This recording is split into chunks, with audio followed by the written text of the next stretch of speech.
Good morning everyone. Hindi ज्ञान सागर channel में आप सभी का बहुत बहुत स्वागत है।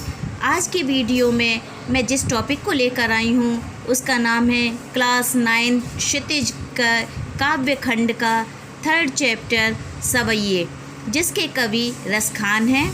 आइए पहले रसखान का जीवन परिचय जानते हैं। कृष्ण भक्त कवि रसखान जन्म सन 1548 में दिल्ली में हुआ। इनका परिवार समकालीन राजवंश से जुड़ा हुआ था। इनका मूल नाम सैयद इब्राहिम था। रसखान मुसलमान होने के बाद भी कृष्ण की भक्ति के प्रति पूर्ण समर्पित हो गए थे। इनकी कृष्ण भक्ति से प्रभावित होकर गोस्वामी विट्ठल दास ने इनको अपना शिष्य बनाकर दीक्षा दी। जनश्रुति है कि श्रीनाथ जी के मंदिर में श्री कृष्ण के साक्षात दर्शन होने के बाद से रसखान ब्रजभूमि में ही हमेशा के लिए बस गए। इनकी मृत्यु 1628 ईस्वी के आसपास हुई मानी जाती है। इनकी 2 रचनाएं प्रेम वाटिका और सुजान रसखान हैं। इनकी रचनाओं को रसखान रचनावली नामक ग्रंथ में संग्रहित किया गया है। आइए अब चलते हैं इनके पहले पद की ओर। पहला पद है इनका, मानुष हो तो वही रसखानी, बसों ब्रिज गोकुल गाँव के ग्वारन।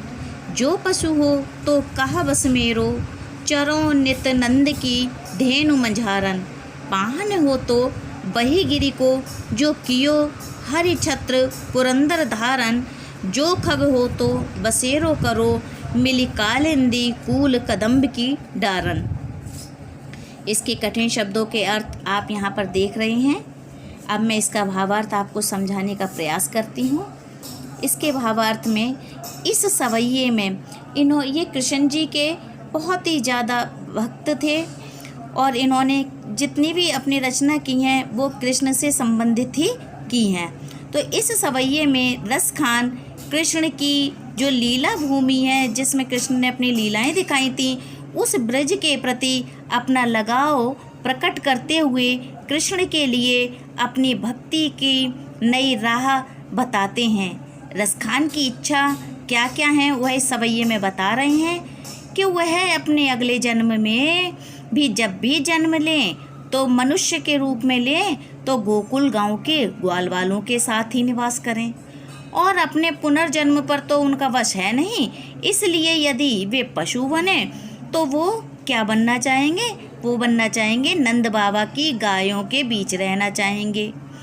और क्या कहते हैं वे कि अगले जन्म में यदि मैं पत्थर ही बन जाऊं तो उसी गोवर्धन पर्वत का पत्थर बनूं, जिसे कृष्ण ने अपनी उंगली पर उठाकर ब्रिज के निवासियों को इंद्र के क्रोध से बचाया था।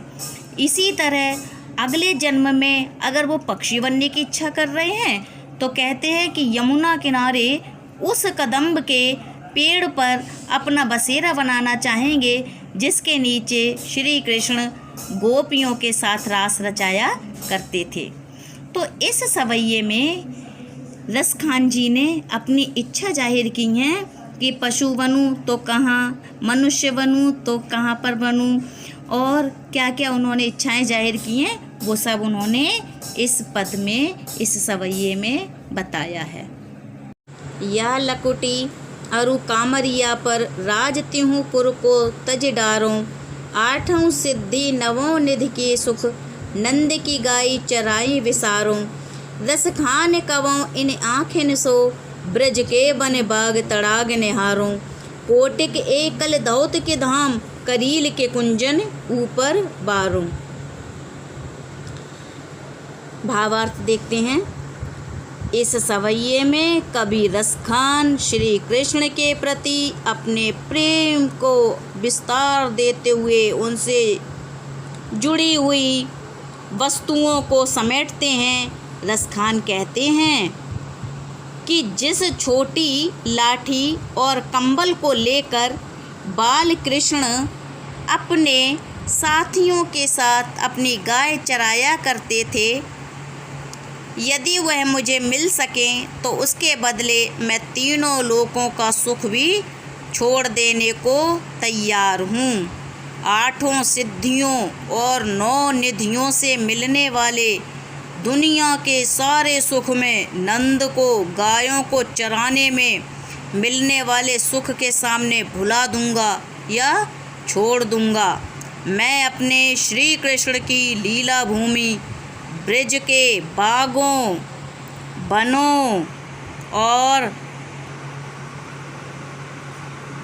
अपने आँखों से लगातार देखते रहने का सुख और आनंद प्राप्त करूँगा। अंत में वे कहते हैं कि मैं कृष्ण की बाल लीला की साक्षी यमुना नदी के किनारे के करील कुंजों में रहने के लिए सोने के करोड़ों महलों को न्यौछावर करने के लिए मैं तैयार हूँ। आइए अब हम इनका 3rd सवैया पढ़ते हैं।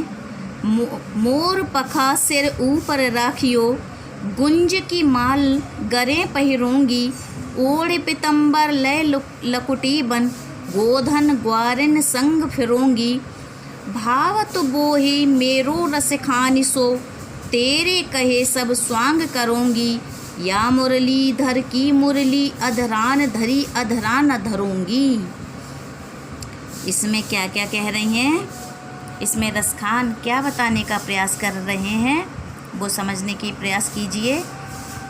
कवि रसखान ने इस सवैये में कृष्ण के रूप सौंदर्य, आप तो सभी जानते हैं कि उनके कृष्ण के रूप सौंदर्य पर गोपियाँ बल्कि कहिए सभी मनुष्य बहुत ही ज़्यादा उनसे प्रभावित थे और मोहित थे। उनका रूप ही कृष्ण का ऐसा था।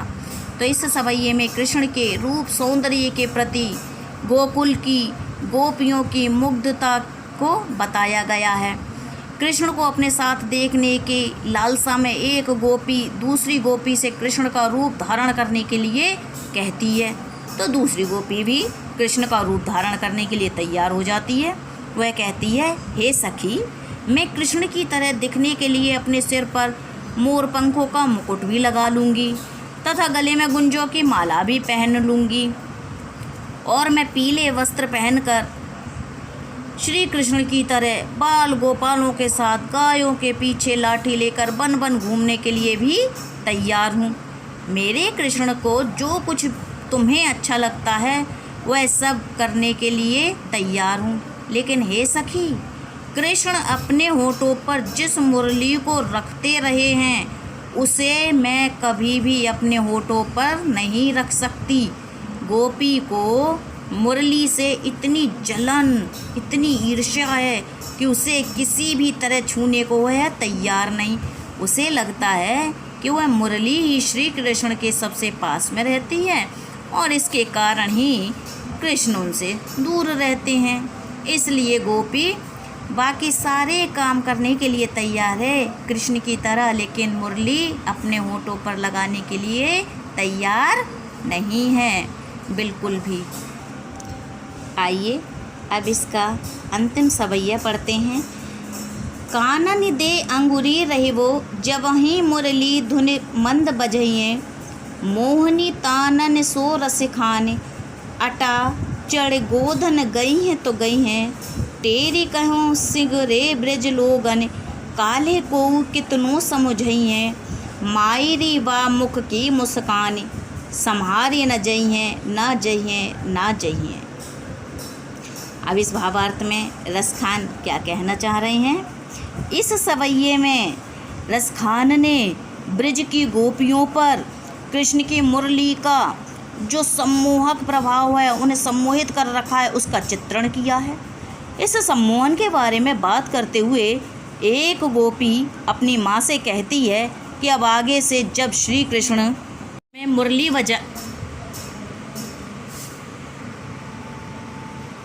क्या कहते हैं इसमें रसखान बताने का प्रयास कर रहे हैं कि एक गोपी अपनी माँ से कहती है कि अब आगे से जब श्री कृष्ण मधुर स्वर में मुरली बजाएंगे तब मैं अपने कानों में उंगली लगा लूँगी, जिससे कि मैं मुरली की तान, उसकी आवाज़ ना सुन सकूं। अपने कानों को बंद कर लेने के बाद मैं ऊंची ऊंची अट्टालिकाओं पर चढ़कर कृष्ण द्वारा गोधन सुनने से भी बाज आऊँगी। जो गोधन सुनाते थे, जब गायों को शाम को लेकर आते हैं गोधूल बेला में, तो वो क्या मुरली बजाते हुए आते थे, उसे गोधुन कहते हैं। वे जब तक गाना चाहे गाते रहें, मैं सुनूंगी नहीं, लेकिन मैं बार बार चिल्लाकर सारे ब्रज के लोगों से कहना चाहती हूँ कि चाहे कोई कल से कितनी बार भी मुझे समझाए, मैं नहीं समझ सकती। ब्रज के लोगों को इस बात को समझ जाना चाहिए कि मेरी हालत ऐसी है कि मैं अपने श्री कृष्ण के सुख की उस मुस्कान को देख लूं तो मुझे चैन नहीं आता। मैं अपने आप को किसी भी तरह संभाल नहीं सकती। कहने का अर्थ ये है कि लोक मर्यादाओं को किनारे रखकर मैं कृष्ण से मिलने चली जाऊंगी, भले ही कल ब्रज के लोग मुझे इस बात के लिए कितना भी समझाते रहें। मैं अपनी इस बात को ब्रज के लोगों से चिल्ला चिल्ला कर बताना चाहती हूँ कि कृष्ण को सुने और देखे बिना मुझे चैन नहीं आता।